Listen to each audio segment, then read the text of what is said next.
샬롬, 이동춘 목사입니다. 오늘도 여러분의 삶이 주님의 평안으로 가득하시길 기원하며 하나님의 말씀을 나누겠습니다. 오늘 주시는 말씀은 로마서 11장 1절로부터 36절의 말씀입니다. 이 말씀 중에 33절로부터 36절을 읽겠습니다. 깊도다 하나님의 지혜와 지식의 풍성함이요 그의 판단은 헤아리지 못할 것이며 그의 길은 찾지 못할 것이로다.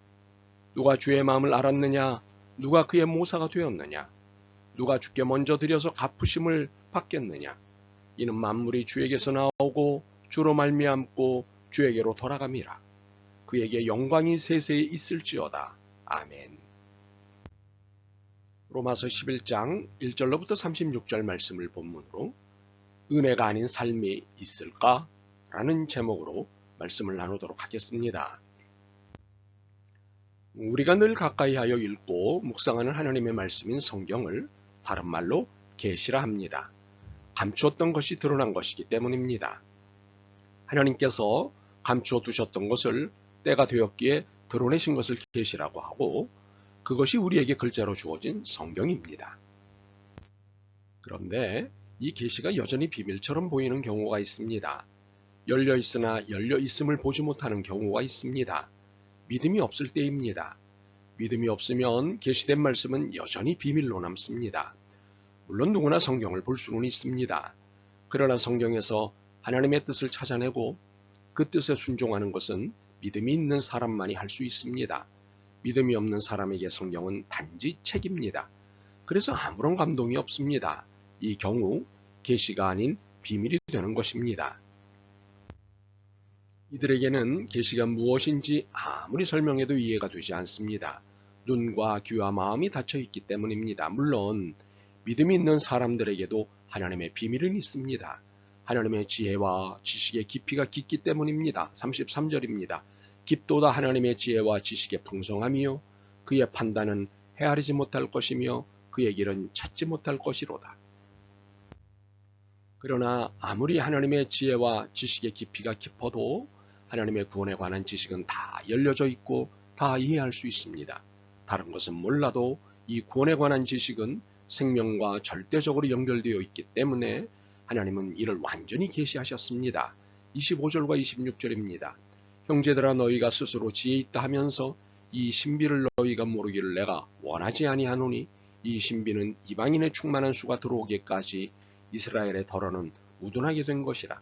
그리하여 온 이스라엘의 구원을 받으리라.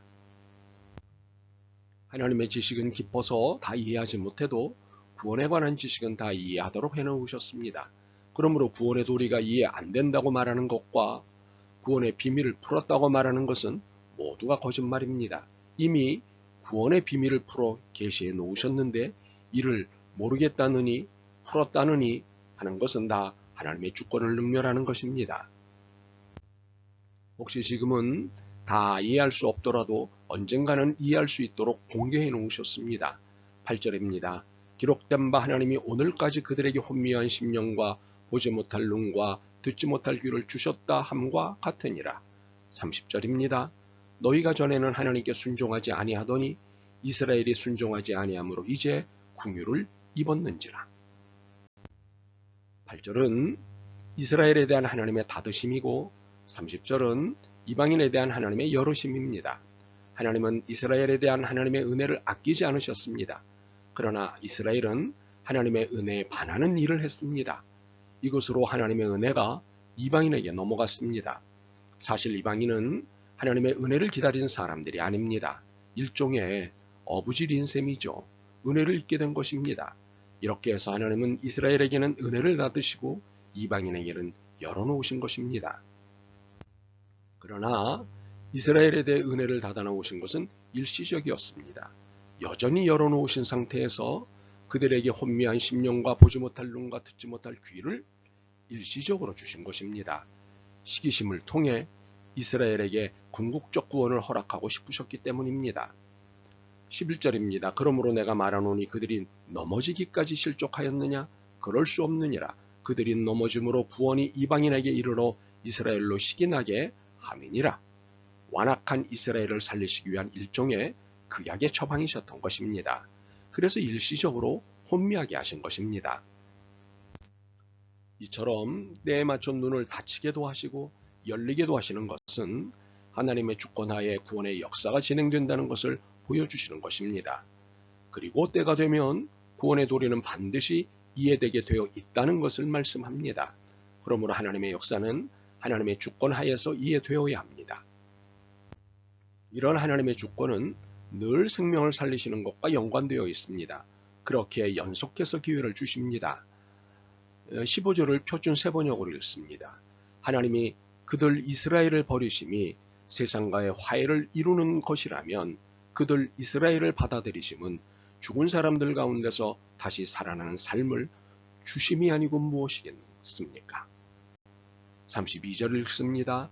하나님이 모든 사람을 순종하지 않는 가운데 가두어 두심은 모든 사람에게 긍휼을 베풀려 하심이로다. 하나님의 목적은 살리시는 것입니다. 그렇게 구원을 얻을 기회를 일회적이거나 일시적이 아닌 연속해서 주십니다. 참으로 하나님의 이러한 깊은 속을 아는데 우리가 우둔합니다. 34절입니다. 누가 주의 마음을 알았느냐? 누가 그의 모사가 되었느냐? 그러므로 하나님 앞에 겸손해야 합니다. 22절과 23절입니다. 그러므로 하나님의 인자하심과 준엄하심을 보라.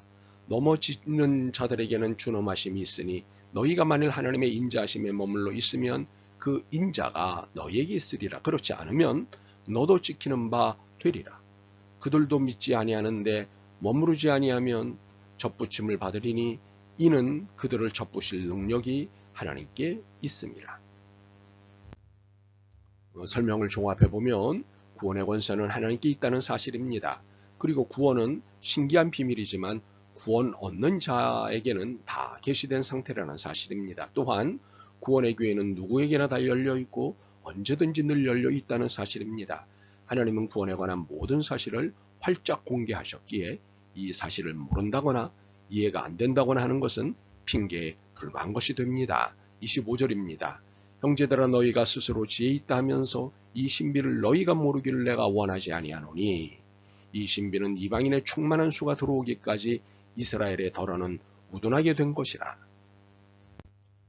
하나님이 이렇게 하심은 이스라엘이든 이방인이든 모든 인간이 하나님의 베푸신 구원의 은혜에 들어오기를 원하시기 때문입니다. 31절입니다. 이와 같이 이 사람들 이스라엘이 순종하지 아니하니 이는 너희 이방인에게 베푸시는 긍휼로 이제 그들 이스라엘도 긍휼을 얻게 하려 하심이라. 이처럼 하나님의 은혜는 긍휼, 자비로 나타나시는데 그러실 수밖에 없는 근본적인 이유가 있습니다. 그 이유는 우리를 지으셨기 때문입니다. 36절입니다. 만물이 주에게서 나오고 주로 말미암고 주에게로 돌아갑니다. 우리를 만드셨기에 우리의 전 인생을 책임지시는 하나님이십니다. 이것이 하나님의 긍휼이십니다. 2절입니다. 하나님이 그 미리 아신 자기 백성을 버리지 아니하셨나니 그러나 아무리 하나님의 긍휼이 흘러넘쳐도 우리가 책임져야 할 영역은 있습니다. 바로 믿음입니다. 이 믿음은 하나님의 진노조차도 잠잠하게 할 수 있는 능력입니다. 20절입니다. 옳도다 그들은 믿지 아니함으로 꺾이고 너는 믿음으로 섰느니라. 높은 마음을 품지 말고 도리어 두려워하라. 그런데 믿음을 갖는 것이 우리에게 주어진 책임이긴 하지만 이 믿음에 대해 자고해서는 안 됩니다. 분명 20절 하반부에 높은 마음을 품지 말고 도리어 두려워하라는 말씀은 자고에 대한 경고입니다. 만약 믿음을 갖고 있는 것에 대해 자고한다면 이는 인간인 믿음을 행위로 이해한 꼴이 됩니다. 우리에게 주어진 책임이 믿음의 소유라고 할 때 이는 하나님이 행하신 구원의 역사에 대해 전폭적인 지지를 보내는 것이지 내 믿음이 구원의 역사를 일으키는 것이 아닙니다. 6절을 봅니다. 은혜로 된 것이면 행위에 근거한 것이 아닙니다. 그렇지 않으면 그 은혜는 이미 은혜가 아닙니다. 표준 세번역으로 읽어드렸습니다.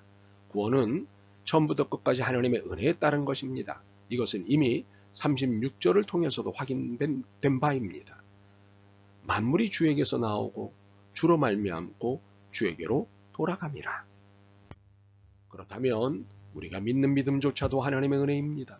또한 믿음이 유지되는 것도 하나님의 은혜입니다. 이렇게 우리의 삶에 있어 은혜가 아닌 것이 없습니다. 온통 은혜입니다. 은혜란 타락한 이성으로는 참으로 이해하기 어려운 계시된 신비한 비밀입니다. 그러므로 은혜와 긍휼로 구원받은 우리는 모든 영광을 하나님께 돌릴 따름입니다. 아멘. 주님, 구원의 신비한 비밀을 저희에게 열어주시고 믿게 해주셔서 고맙습니다. 이 구원의 은혜를 한순간도 놓치지 않겠습니다. 그리고 이 구원의 계시를 알리겠습니다. 잘 전할 수 있도록 믿음과 지혜를 주옵소서. 예수 그리스도의 이름으로 기도드립니다. 아멘. 오늘도 여러분의 믿음과 삶을 응원합니다. 사랑합니다.